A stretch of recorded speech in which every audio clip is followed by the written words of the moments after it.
And thank you all for being here. And again, thanks to Ken and all the staff at the Metro Archives. I've been part of the furniture here for a while now, and so thank you for being so cooperative in my research, not only on Primo Bartolini, but also on the police force in Nashville and on the penitentiary system of the state.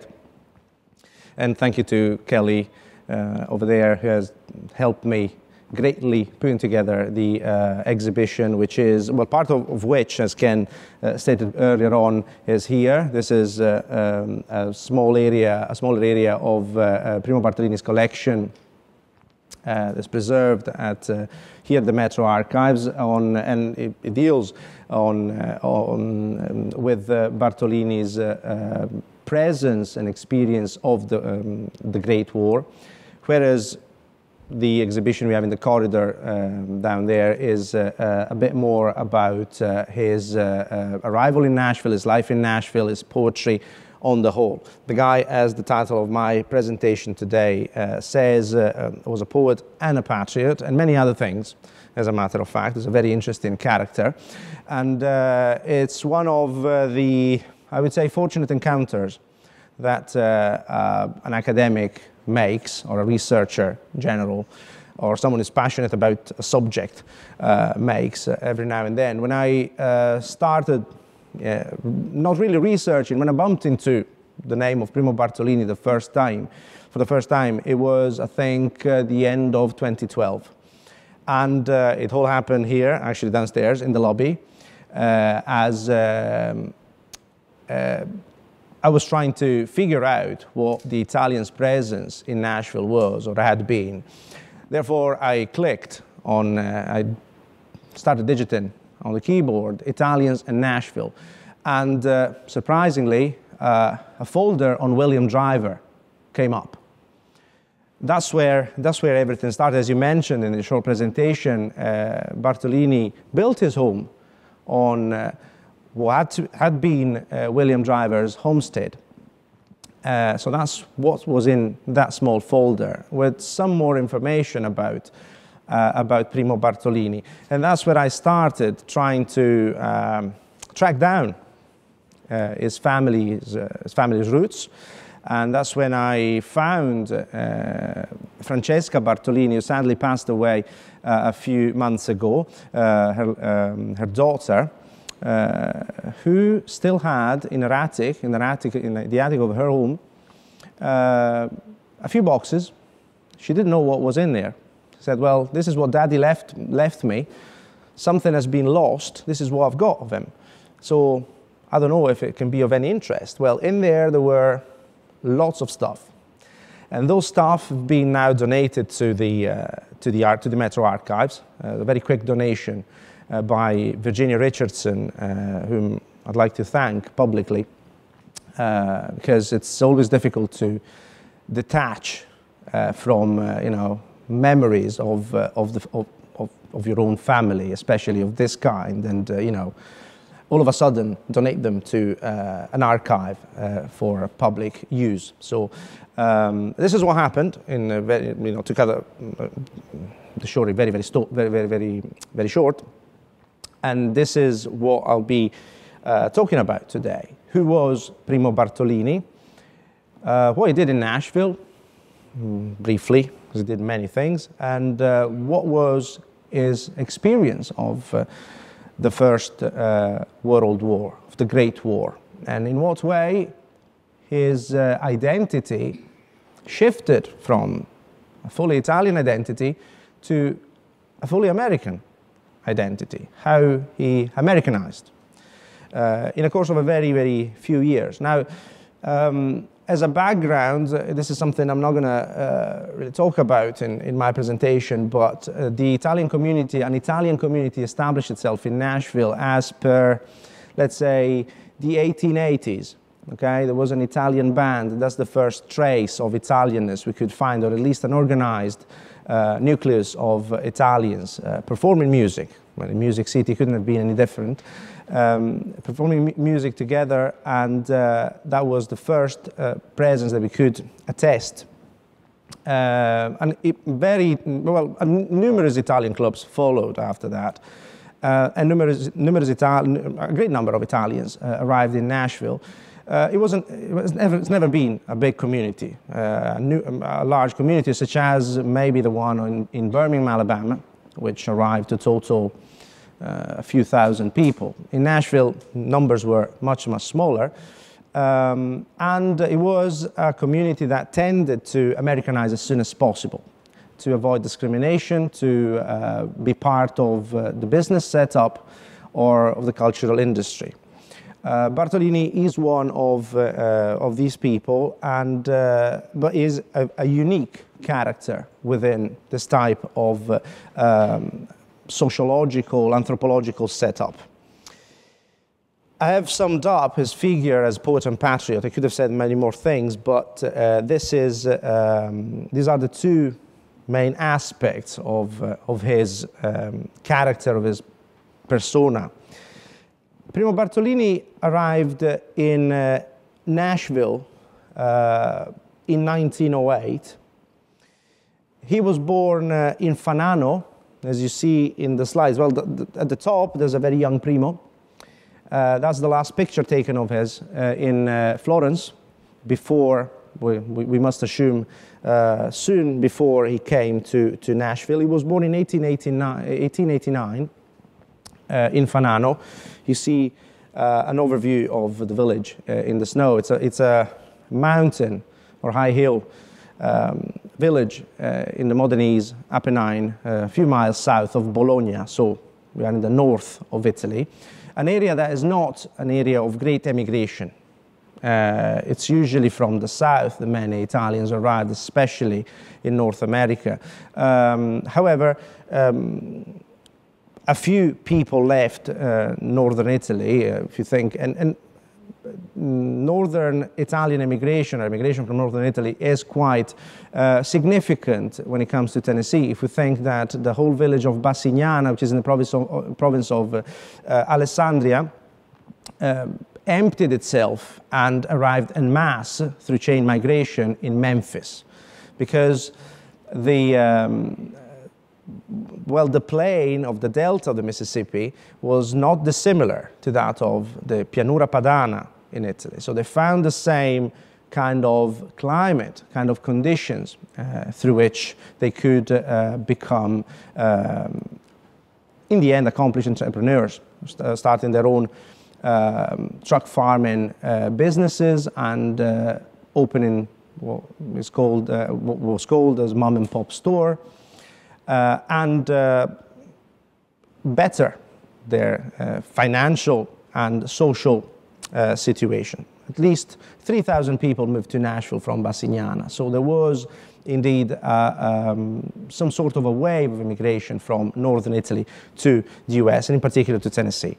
Bartolini was kind of part of that, even though it's another region we're talking about here. And he arrived in Nashville after he had studied at the University of Bologna and later on in Switzerland. That's where he learned different languages, including French and German, which would he teach later in the US. These are his parents, Giuseppe Bartolini and Posidonio Tonelli, very austere parents. We don't know much about them, to be perfectly honest with you. It's quite difficult to reconstruct these, I would say, peripheral characters in the biography of Bartolini. We have to consider that at that time, we're talking about the first half of the 19th century, records were scattered about, and the only records we have are parochial records, ecclesiastical records, which are sometimes difficult to trace, especially in that area that shifted from the pontifical state of the church, and then became a state of its own, and then became part of the Kingdom of Italy. So lots of these documents were destroyed, were lost, and it's quite difficult to to get hold of them in any case. So we don't know much about these two people yet. We know quite a lot on Primo, who was admitted to the United States in 1907. He went through the port of entry at Ellis Island. So we got the full records when it comes to that. He didn't move to Nashville immediately. He moved to Missouri first, and at Conception College, he got a further degree after the one he earned at the University of Bologna in Belles Lettres. He got another one in a Bachelor of Arts the year before he moved to Nashville in 1908. It was a very, very quick Bachelor of Arts. In just a year, he obtained his degree. When he first arrived in Nashville, going through the city directories, this was a really interesting thing for me, and a strange thing indeed. How could an unskilled laborer, someone who, okay, had a couple of degrees but was not gainfully employed in the US, stay at the Hermitage Hotel for a while as his first residence? Now, interviews with Francesca Bartolini, his daughter, and other researchers, archival researchers, reveal that the answer could be that he was called to the United States and probably in an exchange link with the Italian government as an undercover narcotics investigator for the Department of Justice. So that would explain how he could afford to stay at the Hermitage Hotel for a while, for at least a couple of years, actually between the Hermitage Hotel and the Maxwell House Hotel, so still a very upscale type of accommodation for someone who had just arrived into the United States. So this is in itself a very unique path that he followed from his emigration to the new land. When he arrived in Nashville, only a couple of years after his arrival, he started teaching languages, modern languages, first at Fisk University. Allegedly, he was the first non-colored man to teach languages or to teach in general at Fisk University. This is what we know in an informal way from oral history recollections from Francesca. And then he was employed as a modern language teacher at Boscobel College for young ladies, okay, which we have in the picture. The school, as you know, it doesn't exist anymore. It was closed in 1914, and Bartolini dedicated a long poem to the school. The poem is in the exhibition, in the main exhibition in the corridor, and it's an interesting poem in which the memories of his past education surface, as he calls Boscobel alma mater. The alma mater is the name with which the University of Bologna is commonly referred to. When you refer to alma mater in Italy, you know exactly what kind of university you're talking about. And this kind of consistent recollection of memories from his past, especially from his past education, is what characterizes, I would say, his parabola in the United States that brought him from a full Italian identity to an Americanized one. And this path can be observed through his poetic production. In those boxes, in the boxes I was mentioning before, there were 500 unpublished poems. Now they're all here at the archives, so it's a very, very bulky collection of poems, all of them unpublished, or allegedly so at least. They're poems of love, of nostalgia mainly. Nostalgia is probably the main trait of most of the collection, and patriotism, both Italian and American patriotism. Let's have a look at this poetry. Now, this is a poem in English. Most of the poems are in English. Most of the poems are in English, even those dedicated to his mother. There are a few of them. This one has an Italian title, of course, Mamma. Okay, and I don't know if you can read it properly. I think so. Okay, so it's in itself a very, very I would say easy way of versification that Bartolini has. It's not a complex poem. It's poetry from the heart. Of course, the poem is dedicated to his mother, so it's easier to write that way. You see, the rhymes are very, very are easy ones. So dies, be, there, see. It's fairly common versification. An interesting thing about this poem is that now the paper here is damaged, but this is written on the headed paper of the Hermitage Hotel. So it's probably one of the first poems he wrote when he arrived in Nashville. And there are a few of these. He also wrote in Italian. Not so many poems, but he wrote them in Italian. This is, interestingly, a poem on motherhood and on his motherland. The poem is entitled Madre Patria. How many of you can read Italian? Well, Savina can, Leanne can, okay? But it's a poem about his motherland, okay? It's a poem in which he transfers his idea of motherhood in a very classical way onto his land. A land of which he exalts the language, the beautiful language, the beauty of the skies, the beauty of the landscapes, okay? And the tricolor, which is underlined there, you see, in the third stanza, fulgente di gloria il tricolore. The tricolor is fulgid with glory. Okay, and this is also a celebration of the soldiers fighting on the Piave line on the Eastern Front during the war. So this is already a war poem, because the war is, we gather from the poem that the war is already going on in Italy. There are other themes in his poetry. It's a very rich and varied poetic environment, the one in which Bartolini drags us. There is nostalgia, there's certainly nostalgia, but there are, most importantly, fragments of memory. Now, I think you can all read this. Sorry, I like to roam about because I don't like to speak behind the podium, so I prefer to see the big screen as well.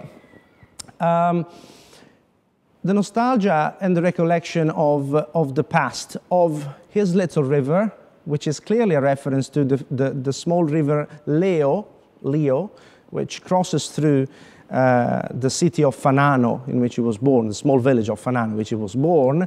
Okay, roll on, my little river, rattling from shadows to sunshine, the fragments of memory are often recollected through another poetic device, which is the evocation of the journey, his personal journey as an immigrant and as a person, as an individual. So is the history of a soul, as we would say, a troubled soul. A soul that is often thinking about what could have been and never happened, sometimes with some hints of pathetic recollection.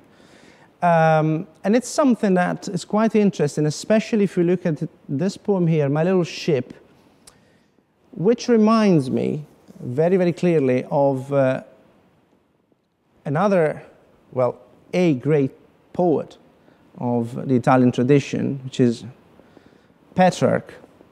This is one of the rhymes in the Canzoniere, Der Rerum Vulgarium Fragmenta, number 189, Passa la nave mia, my ship full of oblivion sails on a bitter sea. Now, we have similar hints here. My little ship away sailing far across a rough, rough sea. Now, these are shadows or bits of his school, his education, what he learned at the university, what he learned from the cultural setup. This was a man who had a very, very strong, a very, very good education, and certainly he knew Patriot, and he knew one of his most famous lyrics.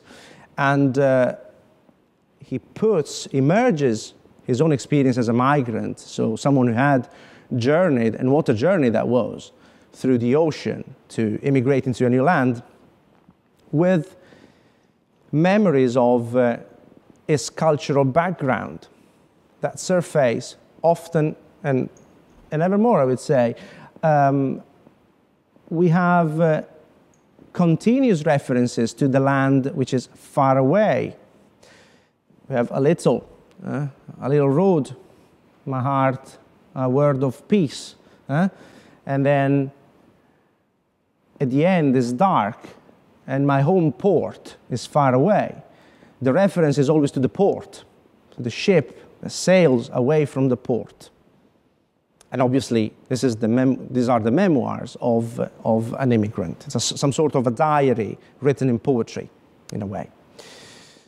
So we said Patriarch, again, the wind, the presence of the wind, moist wind of sighs, of hopes, and of desire. Here, there's reference as well in the blue immensity, in the last stanza of My Little Ship, and while the wind blows on the sails, I dream my shore so far from me. So again, we've got this type of continuous recollection and of mixed recollections, memories, and cultural wedges from his academic education. Other sources, there are plenty of other sources in Primo's poetry.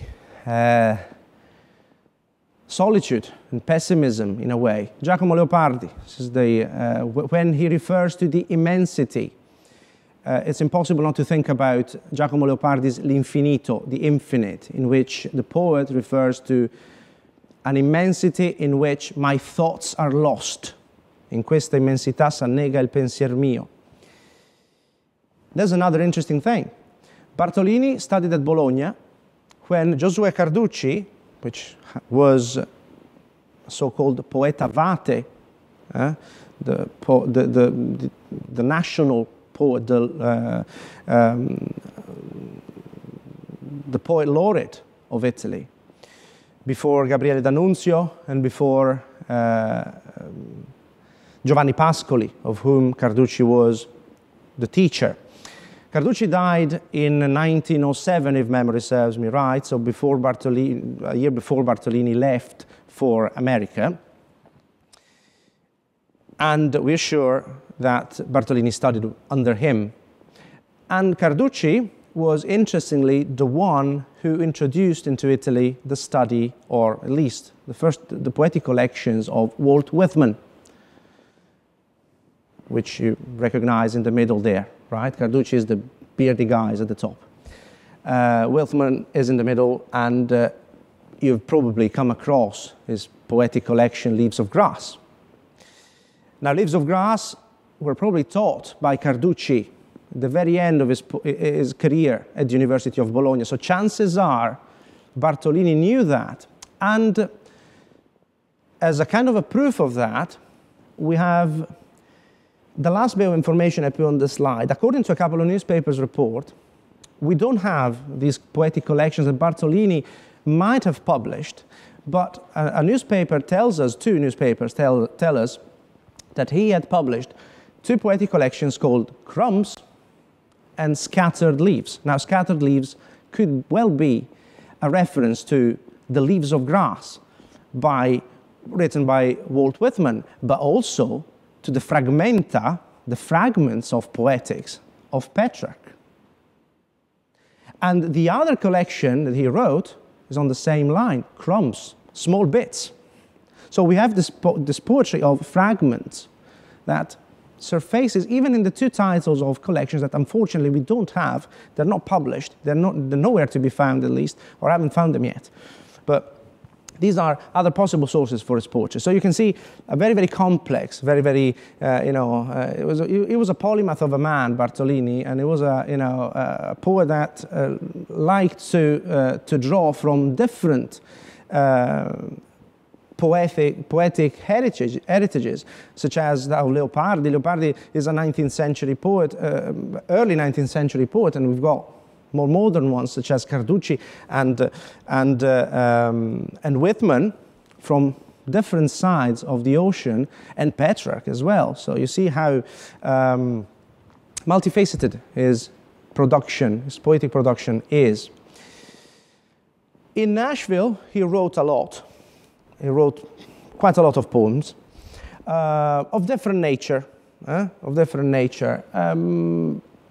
One, which is particularly interesting, is in memory or on the death of Antonio Rosetta. Antonio Rosetta was the, who knows who Antonio Rosetta was?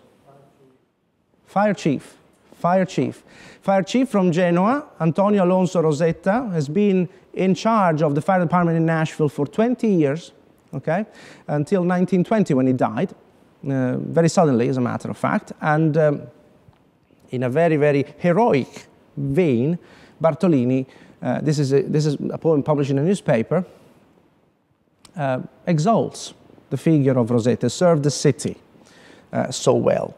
So Bartolini likes to write on different aspects of Nashville and on Tennessee, from notable people to smaller things, to the fields of Tennessee, in which he bathes, his memory bathes.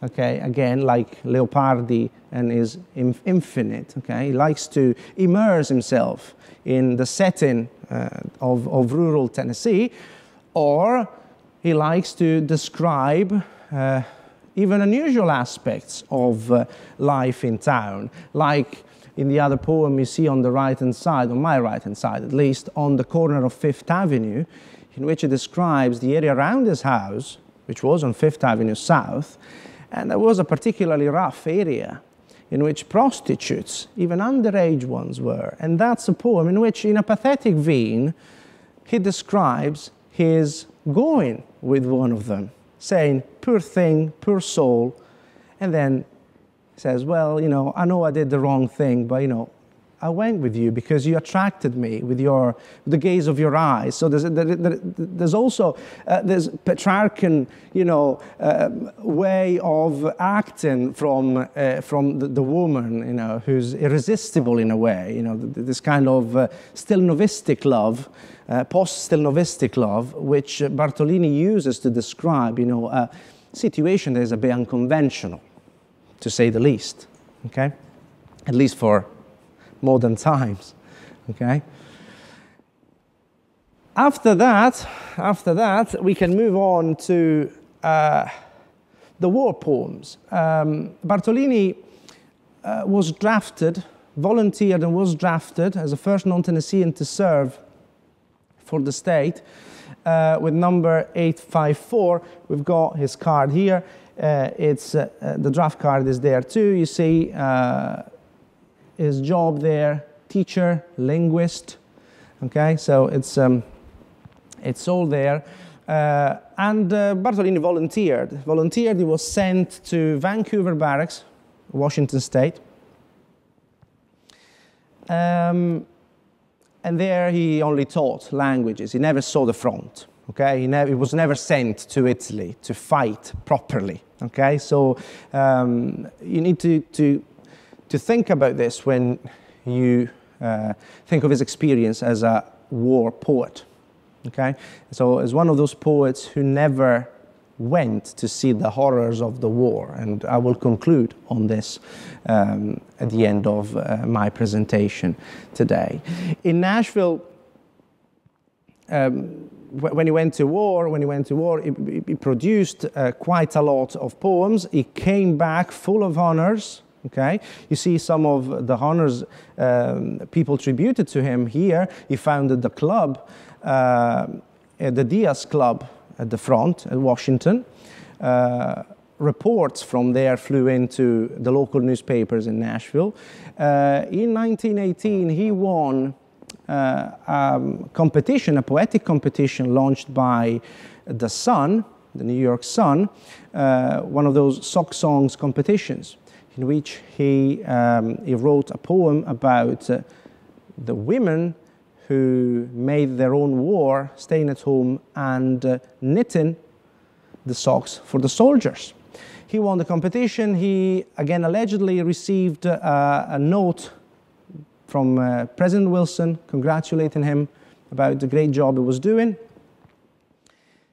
And then he came back to Nashville with all the honors, became Poet Laureate of the American Legion Post 5 here in Nashville, and he contributed heavily to the foundation of the Nashville Conservatory of Music in 1928, which was an enterprise launched by the mustache guy to the right there, Gaetano Salvatore De Luca, a fellow Italian. Okay, these pictures are from the booklet, at least these three pictures, that of Bartolini in the catalog of the Nashville Conservatory of Music for, I think it's 1933.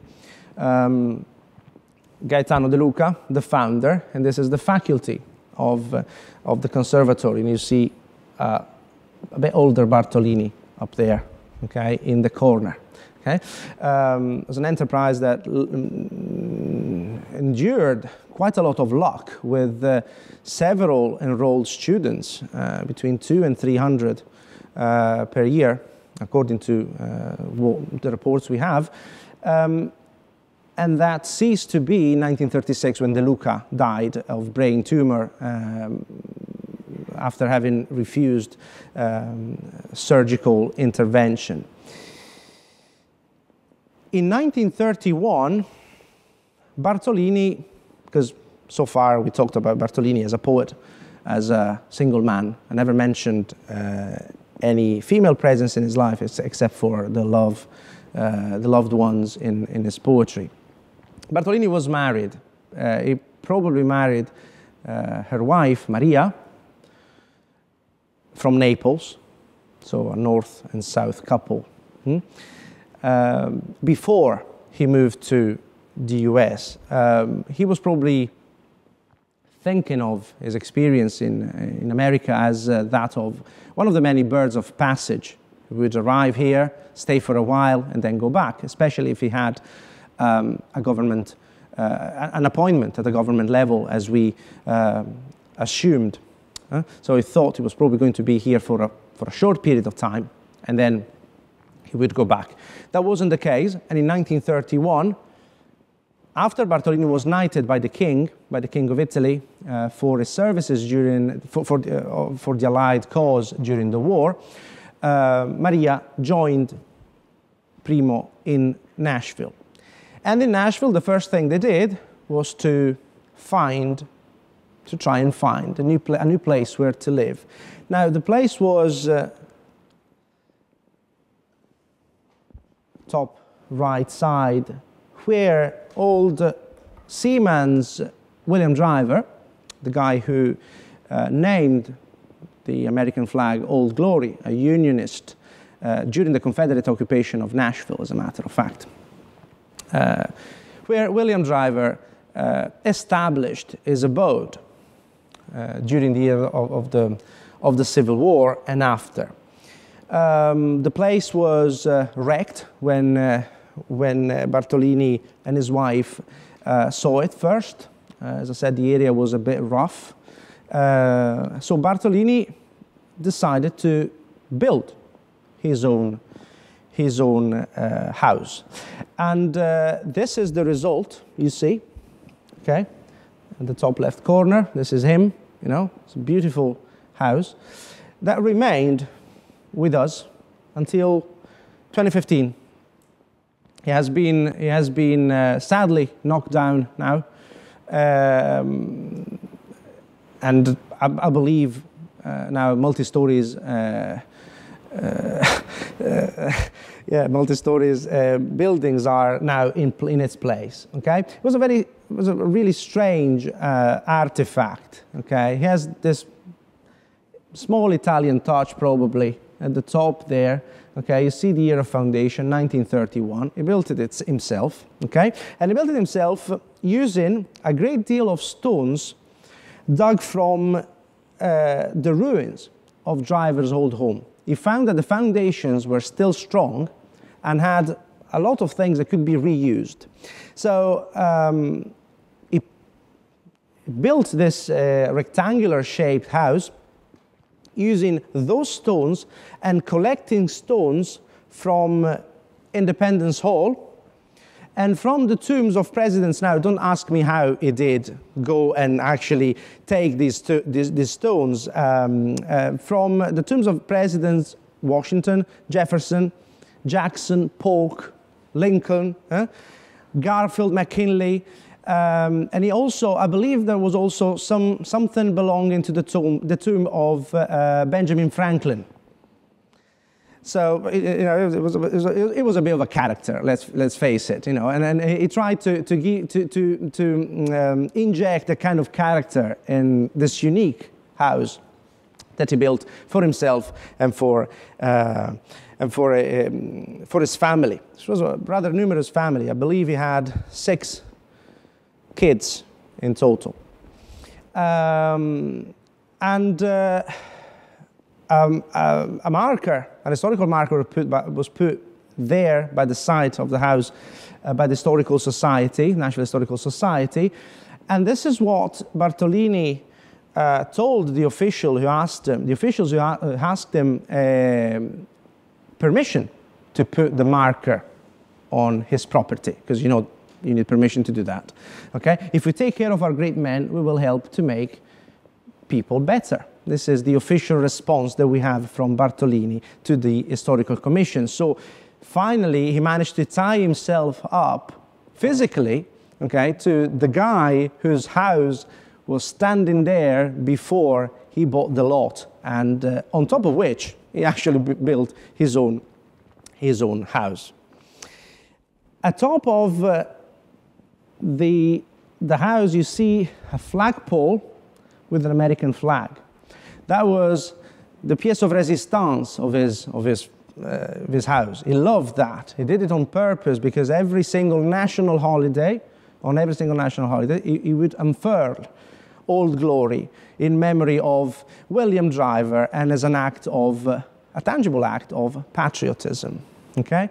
And he wrote several poems on the flag. Okay? That's him, of course, doing that.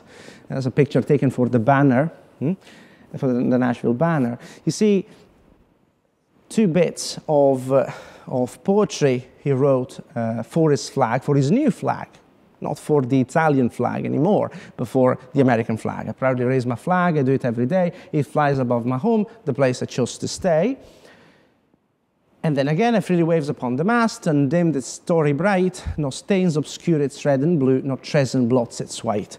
Okay, so this is one of the poems we have, one of his patriotic poems, titled Hats Off. Probably the biggest example of his, not only his patriotism, but also his assimilation, cultural and identity assimilation, is my Italian, or rather my American flag, which is here in the case. Okay, so you can see the original there, and this is a visible identity shift from Italian to American to Americanness, from Italianness to Americanness, I would say. Okay, you see he uses the text of My Italian Flag, clearly a poem he had written in the past, and he simply corrects it. He simply changes the colors, but it doesn't limit himself to doing that. He adds some other interesting things that can make us think about the operation behind it, the cultural operation behind it. First of all, this experiment here, for those who have studied classics, that's, you've got the different poetic measures here, okay, the short and the long one, and we've got 3, 1, 2, 3. This is the iambic tripod. This is the verse of choral poetry, okay? So he thinks of this poem as, a public choral type of representation in the aftermath, probably in the aftermath of the Great War. There's also another couple of things that are worth pointing out, especially at this level here, okay? You see this insertion here. Now, this is not a poem made for being sung, probably, okay? It's a series of quatrains. Usually, the forms like a ballad had what in French is called a refrain, okay? A sentence is repeated, okay, by the chorus. And this is exactly what Bartolini does. And he introduces here, okay, the flag is never ashamed to defend the weak. Here, okay, then of course the addition of stars and stripes, and then again, my flag stand always proud to defend the weak. Okay, so there's this choral introduction, this idea of creating a new poem, which is not only about stars and stripes and different colors, it's also about an inclusive kind of poetry, and it kind of caps his public engagement. I mentioned before that Bartolini became a public figure, especially during the years of the war. He appeared several times in newspapers. He was regarded as a public oracle. It was regarded as someone who was to be seen as, not only a poetic star, or but it was really a prominent public figure in his new homeland and in his new town. But this is the kind of patriotism that I was briefly, incidentally, touching on earlier on. A kind of poetry, a kind of engagement that could only come from someone who had never seen the horror of the war. If we read this poem, and if we read many other poems he wrote, we have the idea that soldiers went to war to be killed, happily, to be killed in the name of their motherland or their fatherland. We could discuss for a while on the dualism between motherland, Italy, and the fatherland, to which America is commonly referred. And Bartolini changes that too, quickly. The idea of motherhood disappears and the land of the fathers takes over, and that is another, that mirrors again his hybridization in cultural terms. So the soldiers go to war as heroes to die for the motherland, certainly not to kill. He had never seen anyone being killed. He taught French in the camp in Vancouver. He was there, he was an official, so he was sent there to teach French to the soldiers who would eventually die there, but I'd never seen anything like that. And this is a rather interesting aspect of his poetry, because on the one hand, Bartolini thus becomes part, and a formerly lost voice, now rediscovered of the Great War, because we didn't know much about him, we didn't know anything about him. Now we do, we have his poems, and we have recovered this, uncovered this poetic voice. But it's a voice that remains in that canon. Again, Bartolini wrote in French too. So I found this poem in French, about our brave jeunes, our good guys, okay, in the trenches, or the beauty, the profound beauty of donating our lives. À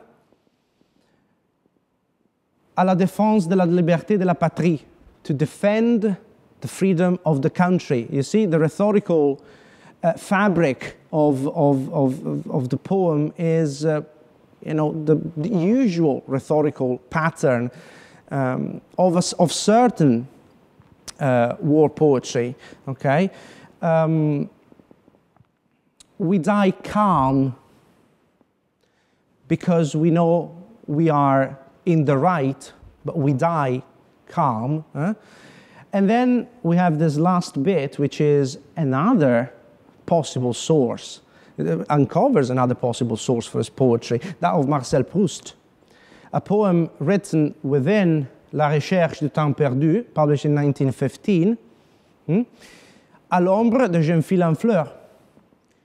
If you read, even though you might not know any French, you see, poser des fleurs sur leur tombeau, put flowers on their tombs, O young girls, young daughters of the country, okay, put the flowers of hope, okay? It's exactly this. It's the title, at least the title is clearly quoted in a way, or at least there is memory of that very famous poem, which he certainly knew. He was teaching languages and literature, and French literature. Proust had just published a few years before La Recherche du Temps Perdu, the second volume at least. So we have another possible source. So we have this kind of belonging to the mainstream kind of war poetry, which is very different from another poet, which we may know, which is anyone, any idea who this guy might be? The guy in the middle, of course. The one to the right-hand side is Primo. We've got the picture there, okay? So that's Primo at the barracks. The guy in the middle, and no, it's Wilfred Owen. Wilfred Owen, okay, British soldier who witnessed the atrocities of the war. Was sent to the front in France, and he actually never recovered psychologically from what he saw. And he wrote in 1917 this poem that is a kind of a manifesto, an anti-war manifesto that describes the death of a soldier killed by gas, which is one of the, let's say, the elements of modernity that penetrates the war, the game of the war in a way. Okay, this is not a game for Owen, who witnesses this guy dying, guttering, choking, drowning. Okay, and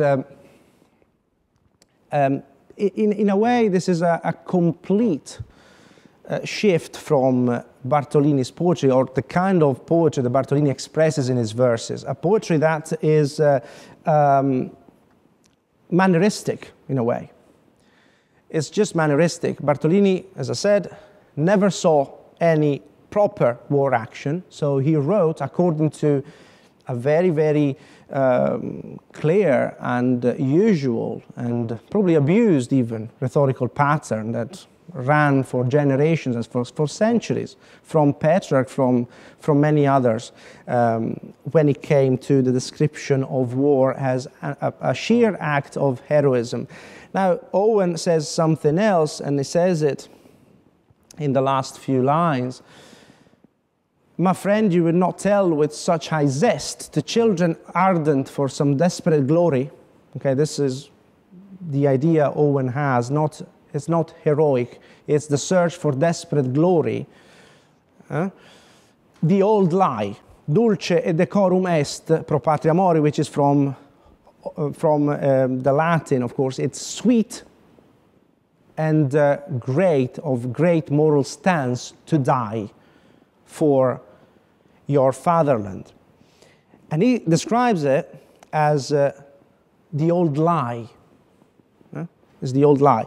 And on this aspect, I would like to conclude this, this talk, because the 1,000 boys of Bartolini's verse, 1,000 boys who fought on the front of the Piave, whom Bartolini imagines as modern day's heroes,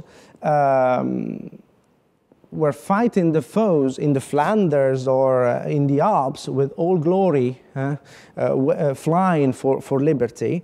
And this is something we keep hearing from politicians while people are fighting for democracy. It was exactly the same then.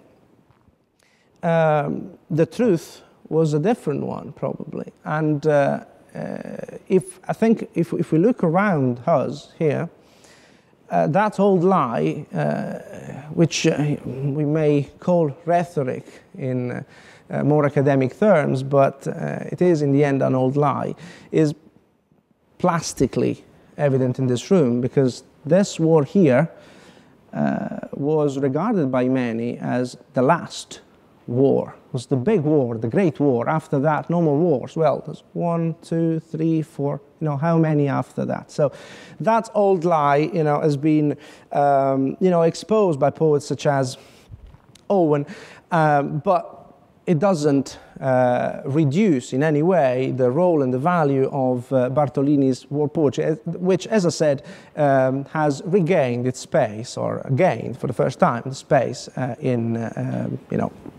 a small, probably, history of war poetry. Okay, so this is me. Thank you very much for your attention. And if you have any questions, I'm more than happy to answer those. Thank you.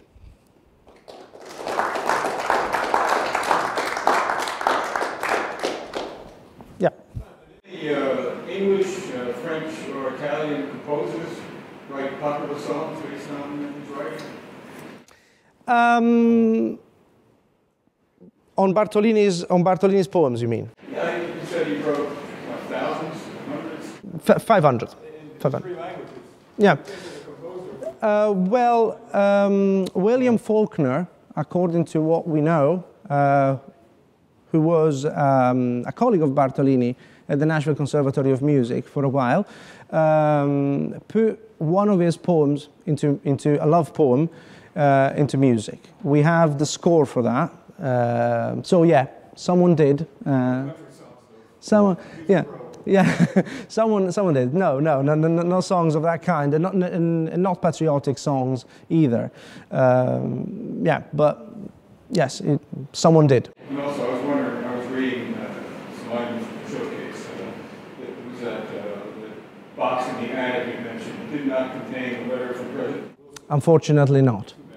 Unfortunately not. Apparently there was, there are always family things going on, and there were 2 different sides of the family preserving different stuff from Bartolini.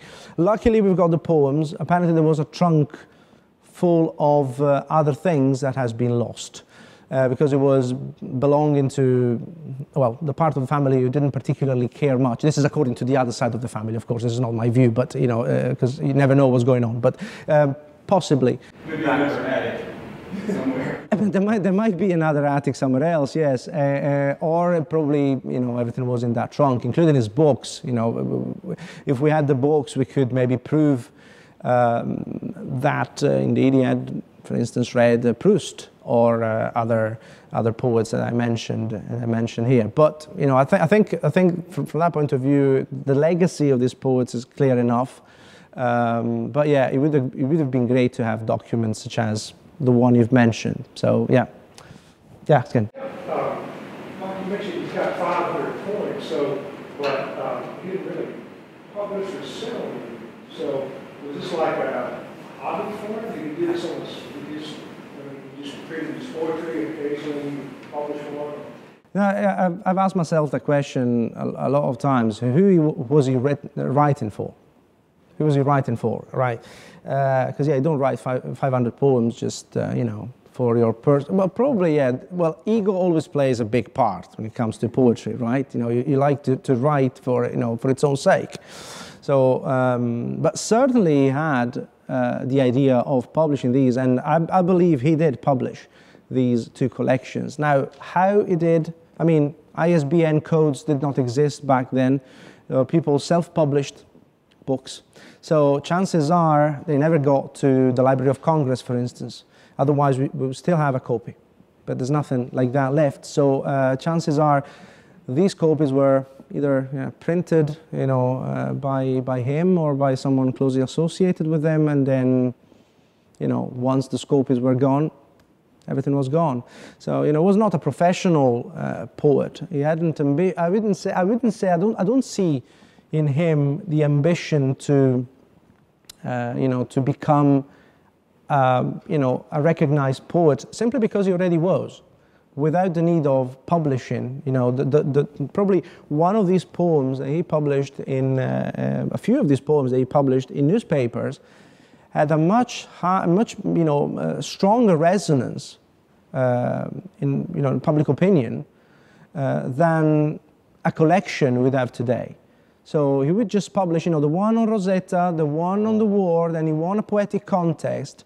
So I think, you know, his ego was appeased by that, was happy with that kind of, you know, accomplishment, the kind of return in terms of fame and in terms of admiration he had. As I said, he became, in any case, a poetic icon and a kind of poet, an oracle-like figure for Nashville during the war, after the war. He advocated for, you know, better schooling for Italians. He even suggested not to teach German language anymore because it was dangerous. You know, so it was that kind of, you know, he assumed that ethnocentric kind of attitude too. So he was someone who could have done that. So he was powerful enough in terms of, you know, following and or you know, at the time, you know, in the era before Facebook, you know, he had lots of followers, you know, and I think his, you know, he accomplished that aim of his of becoming famous through his poetry. He was Poet Laureate of Legion Post 5, you know, so in the end, he got what he wanted. He didn't need to publish. So I think the answer to your question would be he wanted public recognition, and he had it. So this goes beyond the fact that he didn't publish his books of poetry. So this is my view. Yeah. I have a question. Let's see. If you were an informer, who did he report to, and have any of his reports been found? The second part is, did he travel, maybe have a transatlantic back to Italy, and did he come back? That you know of? Well, as for the transatlantic trip, well, we assume he did so because he was knighted by the king. So he had to go back and probably, yeah, he did that. I don't know whether he came back with a wife or the wife came here on her own. I mean, it's the same year, so chances are the two actually came over together after that. As for the informer thing at the Department of Justice, well, I still have to find out a bit more about that. As things stand, we only rely on, well, a couple of official reports and on a couple of obituaries that reported that after his death. So this is the only information we have about that. I'm just conjecturing at the moment that the job, the Department of Justice, could have been the reason behind his arrival, his first arrival, which is possible. As far as his activities are concerned, when he was here, I can't give you a proper answer. I don't know what he was up to, and what kind of job in particular it was carrying out. This is something the Department of Justice will have to answer if possible. I mean, I'll try. We probably have located the source, the possible source of information. So we'll see over the next few months whether a few information will come up. Any other questions? Thank you.